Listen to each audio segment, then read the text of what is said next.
શું છે ગર્ભ સંસ્કાર, આયુર્વેદ તેને કઈ રીતે ઇન્ટ્રોડ્યુસ કરે છે, એ કેટલો મહત્વનો છે એ વિશે. સાથે સાથે એક બીજી પણ પેરેલલ સમાંતરે ચાલતી ઘટના છે પુંસવન સંસ્કાર. જેને દીકરો જોઈએ છે એ પુંસવન સંસ્કાર કરાવે અને એને મનવાંછિત ફળ મળે અને એને ત્યાં દીકરો જન્મે.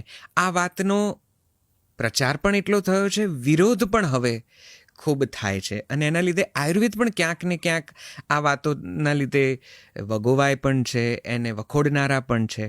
આ બંને વાતોને તમારા મંતવ્યો રજૂ કરો. સૌથી પહેલાં આપણે ગર્ભ સંસ્કાર લઈશું. ગર્ભ ઉપર કરવામાં આવતો સંસ્કાર, દેટ ઇઝ ગર્ભ સંસ્કાર. હવે અત્યારે તો એવું છે ને કે ગલીએ ગલીએ, તમે જેમ કીધું ને કે હાટડી છે, એવી રીતે ગલીએ ગલીએ ગર્ભ સંસ્કાર જોવા મળે છે.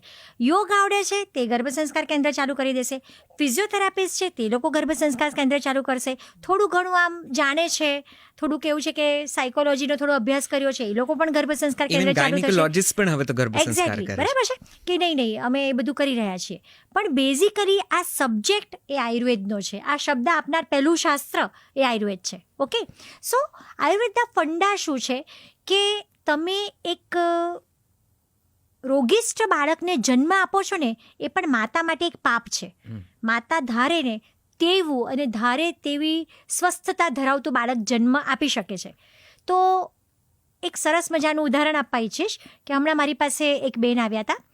એમનું સિનિયર કેજીમાં ભણતું બાળક લઈને એના 50% વાળ સફેદ હતા. એટલે મેં પૂછ્યું કે બેન તમને કોઈ મોટી બીમારી પ્રેગ્નન્સીમાં થઈ હતી? તો કે ના ના બેન. મેં કીધું એડમિટ કરવા પડ્યા હોય, કોઈ પાઇન ચડાવ્યા હોય? તો કે ના ના બેન, કશું જ નહીં. પછી ધીમેથી એમણે કીધું કે મારી એડ એવી હતી કે હું કંઈ પણ ખાતી હતી ને તો મને વોમિટ થઈ જતી હતી, મને કશું જ ભાવતું નહોતું, દાળની તો હું સ્મેલ પણ નહોતી લઈ શકતી. એટલે ઘણીવાર છે ને મને એવું છે કે આ એડના નામે આપણે જે ચરી ખાઈએ છીએ એ ભયંકર હોય છે. મને ભાવે છે પાણીપુરી, એટલે એડ એવી બની જાય કે પાણીપુરીથી વોમિટ ન થાય ને દાળ ભાતથી વોમિટ થાય. અને એ લાડ પાછા પ્રેગ્નન્ટ લેડીઝના પોષવામાં પણ આવે કે નહીં નહીં બિચારીને જવા દો ને, જે ભાવે આપો. બરાબર. તો એ બેને મને કીધું કે બેન મેં 9 મહિના ચાઇનીઝ ખાધું છે અને એનાથી મને વોમિટ નહોતી થતી, તો પછી મારું બધું બરાબર રહેતું હતું. આયુર્વેદ એવું માને છે કે માતાએ 9 મહિના જે ચાઇનીઝમાં પિત્તવર્ધક આહાર લીધો છે એ એણે બાળકને ગિફ્ટમાં આપ્યું છે, જેથી બાળકના શરીરમાં પિત્ત વધ્યું છે અને એટલે આટલો નાનો હોવા છતાં બાળકના સફેદ વાળ 50% કરતાં વધારે છે. હવે આ જ્ઞાન જો મમ્મીને પહેલેથી પીરસી દેવામાં આવે કે દીકરા તને ઉલટી થાય તો ભલે થાય, આપણે છે ને એડના નામે ચાઇનીઝ નાખીને બાળકને વિકૃત નથી બનાવવું, તો આગળનો રસ્તો ક્લિયર થઈ જાય.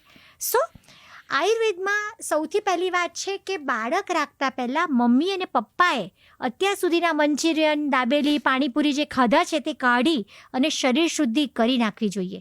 શુદ્ધ શરીરમાં શુદ્ધ બીજ બને, જેથી તમારી જીનેટિકલી ટ્રાન્સફર જે ડિસીઝ છે તે પણ તમે બાળકને આવતો અટકાવી શકશો.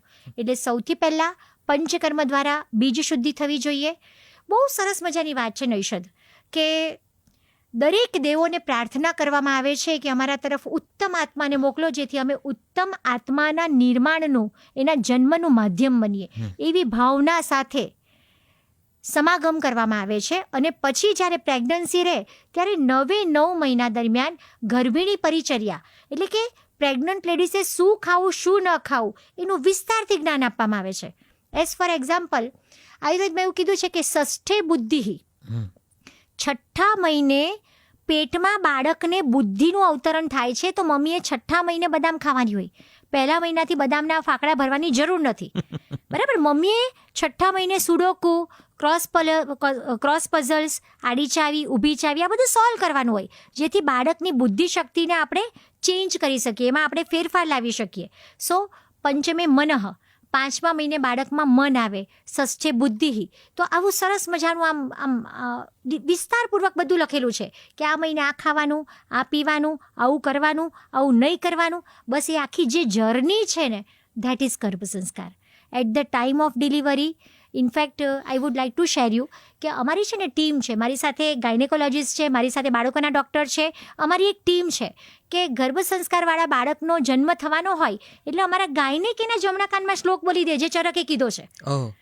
બરાબર કે ભાઈ પ્રસૂતિના સ્વામી કાર્તિકેય છે, તો એની અમે વંદના કરીએ છીએ કે નિર્વિઘ્ને અમારી પ્રસૂતિ પાર પડાવો. ઓહો. At the time of delivery અમારા બાળકોના ડૉક્ટર જાત કર્મ સંસ્કાર કરે, મધ, ઘી અને સુવર્ણ ભસ્મ શ્લોક બોલીને પોતે પીવડાવીને જાય કે ના આ બાળક ગર્ભ સંસ્કારવાળું છે. જો ગળથુથીમાં સોનાની ભસ્મ જાય ને એ વ્યક્તિની આજીવન ઇમ્યુનિટી સારી રહે. ઓહો. એટલે આયુર્વેદમાં વેક્સિનેશન તો આ બધું પછીથી આવ્યું. આયુર્વેદનું ઉત્તમ વેક્સિનેશન એટલે સુવર્ણપ્રાશન, કે બાળક જન્મે ત્યારથી અમુક ઉંમર સુધી જો એને સુવર્ણપ્રાશન વારંવાર કરાવવામાં આવે તો ગમે તેવા ભવિષ્યમાં આવનાર રોગો સામે પણ બાળકની રોગ પ્રતિકારક શક્તિ સારી રહેશે.